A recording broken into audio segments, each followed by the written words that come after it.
गुरुदेव के चरणों में कोटि कोटि प्रणाम, गुरु शक्तियों के चरणों में कोटि कोटि प्रणाम। आज हम कर्म या कर्मों के सिद्धांत इसे डिकोड करेंगे। अब आजकल इतनी अवेयरनेस है कि हमें काफ़ी कुछ पता ही है कर्मों के बारे में, या हम अवेयर हैं अच्छा कर्म बुरा कर्म क्या होता है, उसके फल हमें भोगने पड़ते हैं, पर मोस्टली 50% नॉलेज ये है हमें। तो आज हम इस चीज़ को डिटेल में जानेंगे। सबसे पहले कि जैसे कुछ लोग कहते हैं कि कर्म पिछले जन्म के कर्म इस जन्म में भोग रहे हैं, ऐसा कोई कंसेप्ट नहीं है। अभी जो किया है वो इसी जन्म में हम भोग के जाएंगे। तो कुछ केसेस या हमारे आजू बाजू सोशल मीडिया या न्यूज़ चैनल उस सब को छोड़ के अगर हम अपने चारों तरफ ही कुछ केसेस स्टडी करें तो हम रियलाइज़ करेंगे कि कर्म होते हैं, पिछले जन्म के कर्म इस जन्म में हम भोगते हैं, फेंटते हैं। यह कंसेप्ट सही है या गलत है? फॉर एग्ज़ाम्पल आप देखोगे कि अब हमारे चारों तरफ कुछ लोग ऐसे होते हैं जिनको बिना वजह ही आग से डर लगता है, किसी को पानी से डर लगता है, that means fear of any sort. किसी को किसी जानवर से ही डर लगता है, कुत्तों से किसी को बहुत डर लगता है, किसी किसी को कुत्ते बहुत अच्छे लगते हैं। मतलब उसमें कोई रीज़न नहीं है हमारे पास, by birth it is there. किसी किसी में बहुत अच्छी कोई क्वालिटी होती है, कोई ड्राइंग बहुत अच्छी कर सकता है, किसी ने किसी से सीखा नहीं, उसने खुद ब खुद उससे वो अच्छा लगता है। स्पोर्ट्स, किसी में बॉर्न टैलेंट ही होता है कि वो पहले ही क्रिकेट अच्छा खेलता है, वो सिर्फ कोचिंग सेंटर ज्वाइन करते हैं उसको पॉलिश करने के लिए और अच्छा इम्प्रूव करने के लिए। कोई फुटबॉल में अच्छा होता है, कोई चेस में अच्छा होता है। बेसिकली हमें वो हम कहते हैं इनबिल्ट टैलेंट है, इनबॉर्न टैलेंट है, उस टैलेंट के साथ हम बॉर्न हुए थे। तो कहाँ से सीखा था हमने ये टैलेंट, ये खूबी हमें आई कैसे? फिर हम देखेंगे कि कुछ लोग ऐसे होते हैं जो बहुत मेहनत करते हैं, बहुत मेहनत करते हैं पर कभी फर्स्ट नहीं आते। बहुत मेहनत करते हैं अपने बिजनेस में पर उन्हें कभी सक्सेस नहीं मिलता। बहुत मेहनत करते हैं पर स्पोर्ट्स में वो आगे नहीं जा पाते, सिलेक्ट नहीं हो पाते। और कुछ लोग होते हैं जो शायद उतनी मेहनत नहीं करते पर उन्हें ईजिली सक्सेस मिलती रहती है, या उतनी ही मेहनत करते हैं पर ईजिली उन्हें लक फैक्टर साथ देता है, बहुत ईजी वो आगे जाते हैं। तो क्या कंडीशंस हैं दोनों ही? अगर हम कहते हैं कि जूना रिकॉर्ड कुछ है ही नहीं, पिछला जन्म होता ही नहीं, हम मानते नहीं, साइंस पिछले जन्म को नहीं मानता, तो क्या डिफरेंस है? दो जने सेम मेहनत कर रहे हैं पर एक को सक्सेस मिलता है, एक को नहीं। क्लास में 50 बच्चे हैं पर 10 जने मैथ्स में बहुत अच्छे हैं, 10 जनों को ड्राइंग बहुत अच्छी आती है। कुछ लोग हैं जिन्हें हिस्ट्री बहुत अच्छी लगती है, कुछ लोग हैं जिन्हें साइंस पसंद आती है। तो क्या रीज़न है ये लाइक्स डिसलाइक्स का? यहाँ पे कंसेप्ट आता है कि इस जन्म के पहले भी शायद हमारा कोई जन्म था, वहाँ पे हमारे कुछ डिज़ायर्स थे, कुछ हमने ग्रहण किया था, वो सारे कर्म हम इस जन्म में कैरी फॉरवर्ड करते हैं। किसी किसी की बचपन से बहुत इच्छा होती है कि मुझे डॉक्टर बनना है, किसी किसी की इच्छा होती है कि नहीं मुझे बिजनेस ही करना है, मुझे क्रिकेट ही खेलना है। मतलब वो बचपन से उनका पैशन होता है। तो क्यों किसी को डॉक्टर बनना होता है बचपन से, या क्यों किसी को इंजीनियर बनना होता है? बेसिकली ये डिज़ायर्स हम लास्ट बर्थ के इस जन्म लेते ही इसलिए क्योंकि हम उसको फुलफिल कर सकें। तो आज हम इस कर्म को डिकोड करेंगे। तो अगर हम देखें तो कर्म और क्रिया बहुत ही मिलते जुलते वर्ड्स हैं। क्रिया मतलब हम उठते बैठते सोते खाते पीते हैं, दिस इज क्रिया, इससे कोई फर्क नहीं पड़ता। कर्म मतलब हमारे कुछ करने से किसी का प्रॉफिट हो, किसी को नुकसान हो, किसी का अच्छा हो, किसी का भला हो, किसी को दुख देते हैं, किसी को तकलीफ देते हैं, उसे हम कहते हैं कर्म। अब जब हम कहते हैं ना कि जानवर और इंसान में बेसिकली क्या फ़र्क है, तो जानवर लोग ना क्रिया करते हैं। जैसे हम भी सुबह उठते हैं, उठे, नहाए धोए, नाश्ता किया, उठाए बैग, स्कूल गए। इसमें हमने किसी का भला नहीं किया, किसी को नुकसान नहीं पहुंचाया, ना ही इसमें हमारी कोई डिज़ायर थी कि उठते ही डिज़ायर चलो चलो आज ब्रश करते हैं। ऐसी डिज़ायर होती है कि हमारी, अरे वाह आज ब्रश करते हैं। नहीं, कोई डिज़ायर नहीं थी हमारी। तो जानवर भी ऐसी ही ज़िंदगी जीते, इसलिए वो कोई कर्म नहीं बनाते, वो सिर्फ भोगते हैं जो उन्होंने गलत काम किया, उसकी उनको सज़ा जैसे मिलती है। सज़ा मिले या कॉन्सिक्वेंसेस हम बोल सकते हैं, रिजल्ट, फल मिलता है उनको। पर हम इस नॉर्मल क्रिया को भी कर्म कैसे बनाते हैं? जैसे हम उठे, ब्रश किया, नाश्ता करने बैठे, हम सिर्फ नाश्ता नहीं करते, हम उसमें अपनी डिज़ायर लाते हैं। आज हमें ये नाश्ता चाहिए, आज हमें वो ब्रेकफास्ट चाहिए। तो नॉर्मल क्रिया को भी जैसे हमें बनाया गया है, हमारे बनाने के कंसेप्ट में कहीं नेगेटिव कर्मों का कंसेप्ट ही नहीं था, चांस ही नहीं था कि उठो चलो खाओ, इतनी सारी चीज़ें, आज एक खाओ कल दूसरा खाओ। पर हम उसमें कर्म कब बनाते हैं?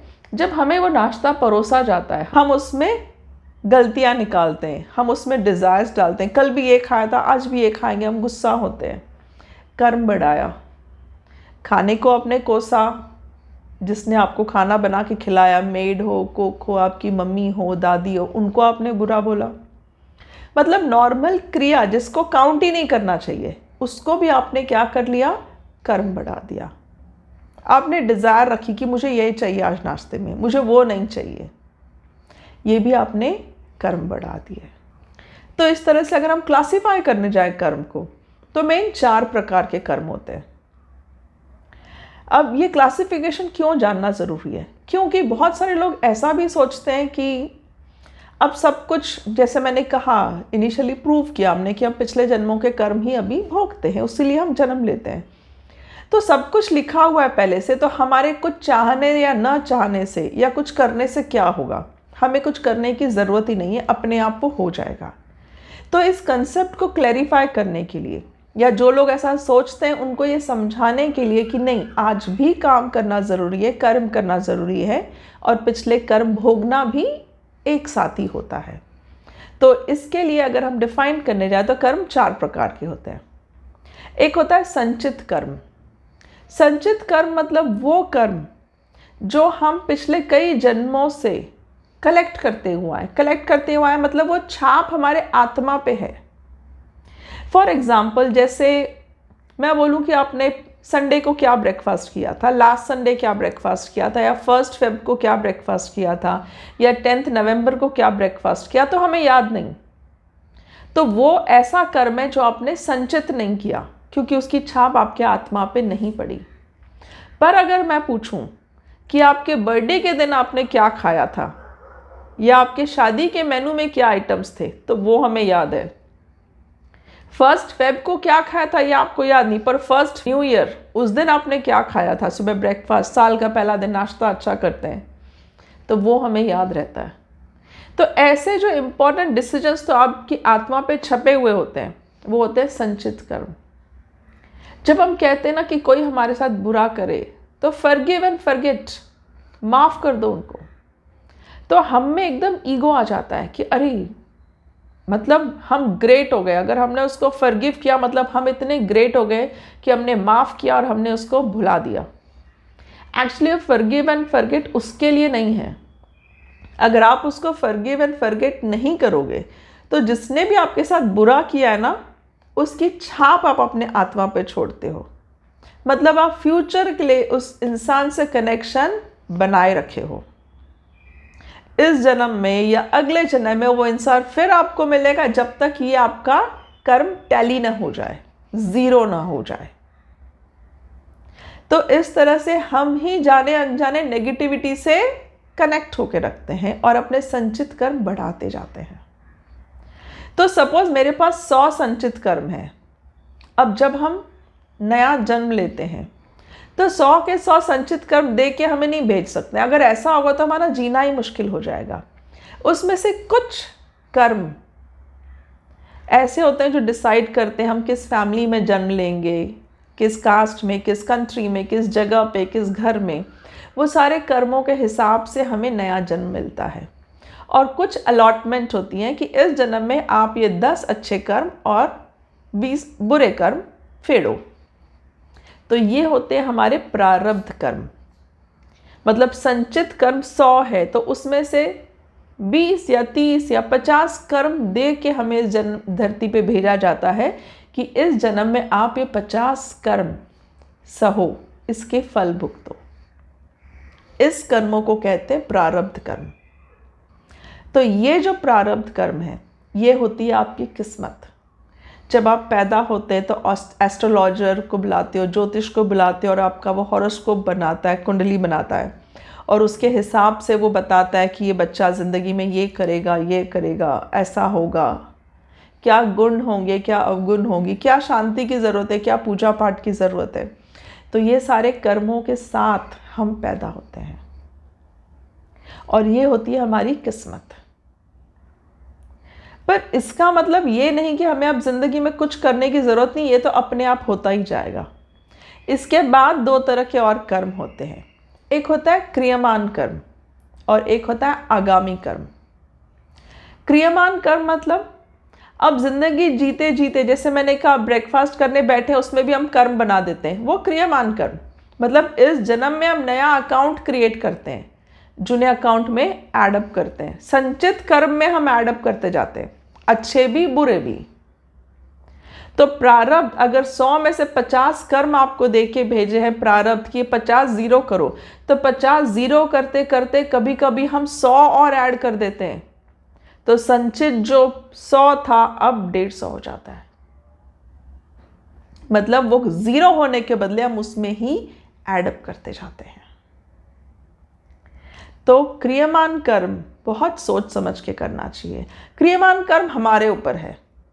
आज मैं ब्रेकफास्ट करने बैठी हूँ, मेरी किस्मत में ब्रेकफास्ट है, ये मेरा प्रारब्ध है। इस फैमिली के थ्रू मुझे ब्रेकफास्ट मिलेगा, इस घर में ब्रेकफास्ट मिलेगा, ये मेरा प्रारब्ध है, ये डिसाइडेड है। पर इस ब्रेकफास्ट को मैं अच्छे से खाती हूँ, थैंक्स बोल के, ब्लेसिंग्स ले के खाती हूँ, या किट किट करके खाती हूँ, अपने नेगेटिव कर्म बढ़ाती हूँ, ये मेरा क्रियमान कर्म है। तो इस तरह से हम ही अपने कर्म बढ़ा सकते हैं और हम ही अपने कर्म घटा सकते हैं। नेक्स्ट है आगामी कर्म। जैसे क्रियमान कर्म है मेरा इस जन्म का एक्टिव फ्री विल, वैसे आगामी भी क्या है? Free will. आगामी मतलब जो मैं फ्यूचर में करने वाली हूँ। आज मैं सोच के रख रही हूँ, I am planning and thinking and I execute in future. कल क्या करूँगी, 10th के बाद क्या करेंगे, 12th के बाद क्या करेंगे, कहाँ जॉब करेंगे, ये सब मेरा आगामी कर्म है जो मैं फ्यूचर में करने वाली हूँ। और इन सब कर्मों का फल या तो मुझे इस जन्म में मिल सकता है, या तो संचित में ऐड होके अगले जन्म में जाए। तो जो लोग समझते हैं कि किस्मत नाम की कोई चीज़ नहीं होती, उनके लिए हम बता दें कि संचित और प्रारब्ध ये आपके किस्मत में है।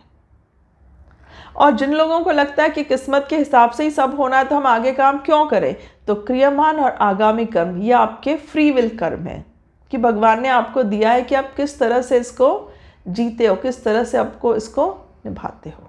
अब जो ये क्रियमान कर्म है ना, हम सोचते हैं फ्री विल इतना ही तो है, प्रारब्ध तो मेरा ऑलरेडी 50 डिसाइडेड है कि मुझे भोगना ही है, तो ये क्रियमान कर्म मैं कितना कर लूँगी। पर ये कर्म में बहुत पावर है। ये कर्म अगर हम अच्छे करें तो इनमें इतना भी पावर है कि प्रारब्ध को भी वो इफ़ेक्ट कर सकता है। क्योंकि प्रारब्ध कर्म को हम 2 पार्ट्स में डिवाइड कर सकते हैं। प्रारब्ध कर्म में कुछ कर्म ऐसे होते हैं जो कंपलसरी आपको भोगने ही भोगने हैं, उससे छुटकारा ही नहीं मिलेगा। पर कुछ कर्म ऐसे भी होते हैं जो इस जन्म में जो हम क्रियमान कर्म कर रहे हैं, करंट जो हम कर रहे हैं, उससे हम इसको इफ़ेक्ट कर सकते हैं, इन्फ्लुएंस कर सकते हैं।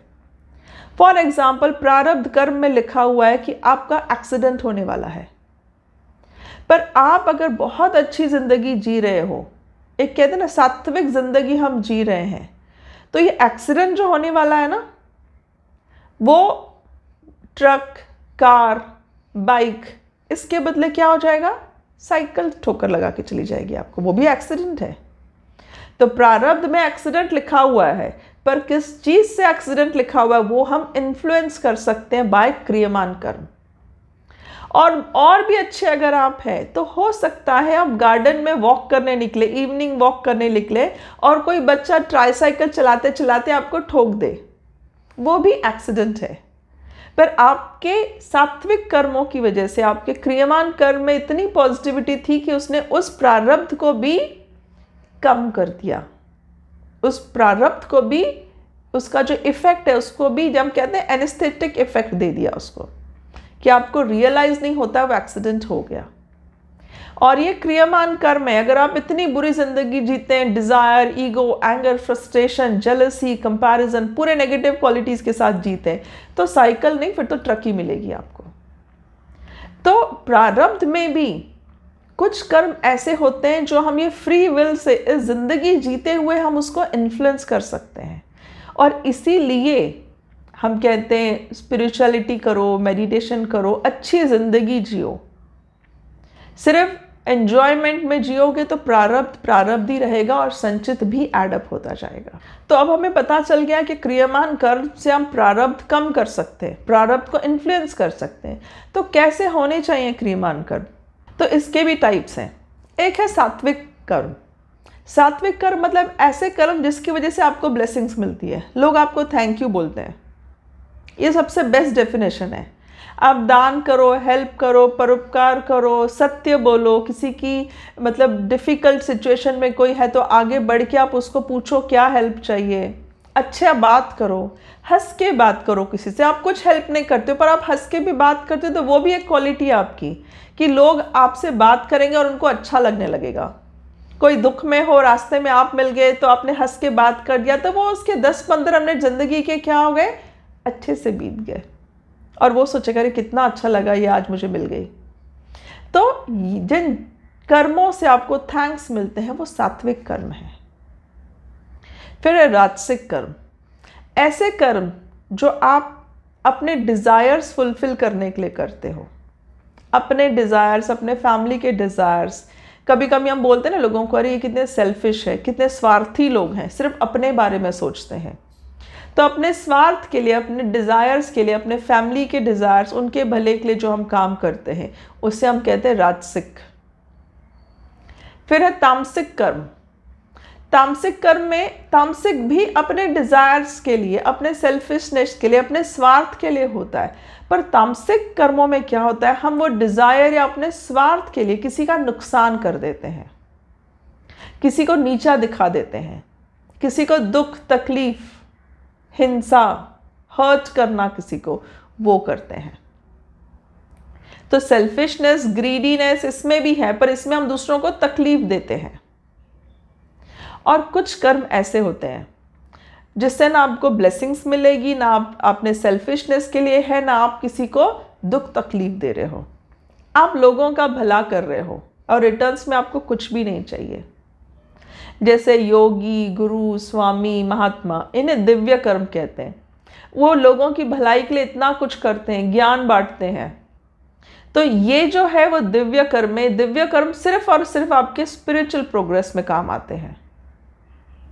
और नेक्स्ट बर्थ भी जब आपको मिलता है तो ये सात्विक, जो हम कहते हैं ना, जैसा कर्म करोगे वैसा ही जन्म मिलेगा। तो अगर आपके बहुत ज़्यादा सात्विक कर्म है तो ऑटोमेटिकली नेक्स्ट बर्थ में आप स्पिरिचुअली बहुत इंक्लाइंड होंगे, सात्विक गुण आप में ज़्यादा होंगे। सात्विक और राजसिक मिक्स्ड कैरेक्टर्स अगर आप में हैं, मतलब मैंने ज़िंदगी में कुछ सात्विक कर्म किए, कुछ राजसिक कर्म किए, तो मुझे मनुष्य योनि ही मिलेगी, ह्यूमन बीइंग नहीं मिलेगा मुझे। पर डिपेंड करता है, जितना सात्विक ज़्यादा उतनी अच्छी फैमिली, उतना अच्छा सिचुएशन, जितना राजसिक ज़्यादा उतनी भोग विलास वाली फैमिली, बस एंजॉय करो, खाओ पियो, ऐश करो, अपने डिज़ायर्स फुलफिल करो, वैसी फैमिली मिलेगी। पर अगेन ये सिर्फ आपका प्रारब्ध होगा। इसमें से इवॉल्व होना, क्रियामान कर्म करके आपको किसी भी सिचुएशन में आगे जाना आपके हाथ में है।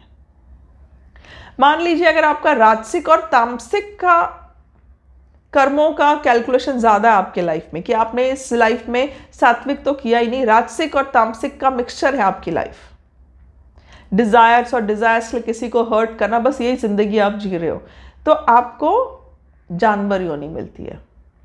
अब इसमें भी अगर राजसिक ज़्यादा है ना, तो आप जैसे अच्छे जानवर बनोगे, और तामसिक ज़्यादा है तो हम कीड़े मकोड़ों की ज़िंदगी हमको मिलती है। स्नेक्स, बिच्छू जो पॉइजनस होते हैं, कीड़े मकोड़े जो बोलते हैं ना, वो सबसे लोवेस्ट लेवल ऑफ बर्थ आपको मिलता है। जितना तामसिक आपका ज़्यादा होगा, मतलब जितना आपने दूसरों को नुकसान ज़्यादा पहुंचाया होगा। तो इस तरह से जितना ज़्यादा सात्विक उतनी अच्छी सिचुएशन में आप बर्थ लेते हैं ताकि आपकी स्पिरिचुअल प्रोग्रेस और अच्छी हो। ऑलरेडी आप हाफ वे डाउन द होते हो। तो ये जो पूरा कर्मों का सिद्धांत है, इसका सिर्फ एक ही एम है, आपके संचित कर्मों में एड अप ना हो कुछ, और धीरे धीरे आप कर्म मुक्त अवस्था में पहुंचो ताकि आप मोक्ष की स्थिति प्राप्त करो, इस रीबर्थ के साइकिल से निकल जाओ। तो संचित कर्म में ऐड न करना ही हमें सीखना है। ऐसा क्या करें कि संचित कर्म में ऐड अप न हो? राजसिक और तामसिक कर्मों से बचें। Then there is law of karma. कर्मों के बहुत सारे लॉज बताए गए, कोई कहता है 9 लॉज है, कोई कहता है 12 लॉज है। तो लॉ ऑफ कर्मों का जितना ज़्यादा आप जाओगे उतना कॉम्प्लिकेटेड होता जाता है कि क्या करें और क्या ना करें, हम कंफ्यूज हो जाते हैं। कैसे संचित कर्म ना बनाएं और कैसे प्रारब्ध जल्दी से जल्दी इजीली एनेस्थेसिया में कम करें। ऐसा कौन सा क्रियामान कर्म करूं कि प्रारब्ध का कैसे बीता पता ही नहीं चले। ये सब लॉ ऑफ कर्मों में बताया गया है। अब बेसिकली देखा जाए तो 4 मेन लॉ अगर हम फॉलो कर लेते हैं तो सारी चीज़ें खत्म हो जाती हैं। पहला लॉ कि हर चीज़ कनेक्टेड है, connectivity is first law. Past, present, future, ये तीनों कनेक्टेड है, ये हमें पता होना चाहिए। ऐसी कोई गलती पास्ट की माफ़ी नहीं मिलेगी उसको कि हमको भोगना ना पड़े, या प्रेजेंट में ऐसा कोई गलत काम नहीं होगा जिससे हम छूट गए, फ्यूचर में या तो अगले जन्म में भोगना ही पड़ेगा। फॉर एग्जाम्पल 2 लोगों ने चोरी की, एक पकड़ा गया, एक बच गया। तो बचा हुआ इंसान ये ना सोचे कि अरे मैं तो बच गया। आपको वो भोगना या तो इस जन्म में पकड़े जाओगे या अगले जन्म में आप उस चीज़ को भोगोगे, और कहते हैं ना विथ इंटरेस्ट आप भोगोगे। वो सस्ते में छूटा जो पकड़ा गया जेल में चला गया, आप तो विथ इंटरेस्ट भोगोगे। तो ये अगर हम समझे ना, पास्ट, प्रेजेंट, फ्यूचर ये सब कनेक्टेड है। तो प्रेजेंट में भी मेरे साथ जो हो रहा है उसे मैं बदल नहीं सकती। क्यों? क्योंकि पास्ट में वो चीज़ मैं कर चुकी हूँ। तो जो बोएंगे वही काटेंगे, जैसा करोगे वैसा ही पाओगे। तो आज मैं क्यों ना अच्छा करूं, प्रेजेंट में क्यों ना रहूं। जो प्रेजेंट में जीते हैं वो बहुत बार कंप्लेन करते हैं कि सिंपल, जो अगर हम सेंटेंस एक याद रखें गीता का, कर्म करो फल की चिंता मत करो, तो वो कंप्लेन करते हैं कि अरे हमने तो कर्म किया, अब हमें चिंता नहीं है कि हमें उसका फल मिले या ना मिले। अपने आप को वो और ग्रेट बनाते हैं। ये सेंटेंस को ऐसे ट्विस्ट कर लेते हैं कि कर्म करो फल की चिंता मत करो कृष्ण भगवान ने क्यों कहा है। तो उन्हें लगता है कि मतलब अच्छा काम करो, रिटर्न्स में मिले ना मिले हमें चलेगा, हम तो बाबा भलाई करते हैं। इसका ये मतलब नहीं है। आप कर्म अभी इसलिए कर रहे हो क्योंकि हो सकता है इसका फल आप पास्ट में खा चुके हो, तब फल खा लिया था, इसलिए आज प्रेजेंट में आपको उनके लिए काम करना पड़ रहा है। इसमें आपको ईगो में आने की ज़रूरत नहीं कि मैं बहुत अच्छा कर रहा हूँ। फल खा चुके हो इस जन्म में, इसलिए कर्म करना पड़ रहा है और रिटर्न्स आपको नहीं मिल रहा है। कोई थैंक्स नहीं बोल रहा है, कोई आपको मान सम्मान नहीं दे रहा है, कोई ग्रैटिट्यूड नहीं एक्सप्रेस कर रहा है। क्यों? क्योंकि आप फल पहले खा चुके हो। तो जब तक ये कैलकुलेशंस हम नहीं समझ पाते तब तक हम सिंपल फोकस अगर सिर्फ क्रियामान कर्म में रखें, जो थर्ड कंसेप्ट है हमारा, फुल एक्सेप्टेंस, हम्बल लाइफ जीना। तो थर्ड लॉ एक्सेप्टेंस, मतलब जो हो रहा है वो मेरी वजह से हो रहा है, उस चीज़ को 100% सच मान के जीना और कंप्लेंट्स ना करना। क्योंकि मुझे नहीं पता ये फल मुझे आगे मिलेगा या फल मैं पास्ट में खा चुकी हूँ, मुझे कुछ नहीं पता, कैलकुलेशंस मुझे नहीं पता। और इन्हीं 3 लॉज को मानते हुए सिर्फ प्रेजेंट में जीना, ना पास्ट की चिंता करना, ना फ्यूचर में क्या मिलेगा उसकी चिंता करना। ये 4 चीज़ें भी अगर हम फॉलो कर लें तो भी हमारा क्रियामान कर्म बहुत अच्छे से जाएगा और संचित कर्मों में हम एडअप नहीं कर पाएंगे, और प्रारब्ध जो है, जो मुझे भोगना ही है, वो एनेस्थीसिया में बीतेगा। यही चीज़ें बचपन से पेरेंट्स हमें सिखाते हैं, यही चीज़ें भगवान भी हमें सिखाते हैं, पर हमें समझ में नहीं आती। हम मंदिर जाते हैं, भगवान को प्रे करते हैं, पर हमें वो ग्रहण नहीं करते हैं कि बुरा नहीं करना चाहिए। मंदिर से आके भी बुरा करते हैं, मंदिर में खड़े खड़े भी लोगों की बुराई करते हैं। तो जैसे हम स्कूल जाते हैं, स्कूल में जाके हम फीस पे करते हैं, टीचर हमें पढ़ाती है, हमें समझ नहीं आता तो हम क्या करते हैं, हम एक्स्ट्रा कोचिंग क्लासेस जाते हैं। तो कोचिंग क्लासेस जाते हैं, पर्सनली कोई ट्यूटर लेते हैं और वो ट्यूटर हमें समझाता है तो हमें बात समझ में आ जाती है, हमें कंसेप्ट क्लियर हो जाता है।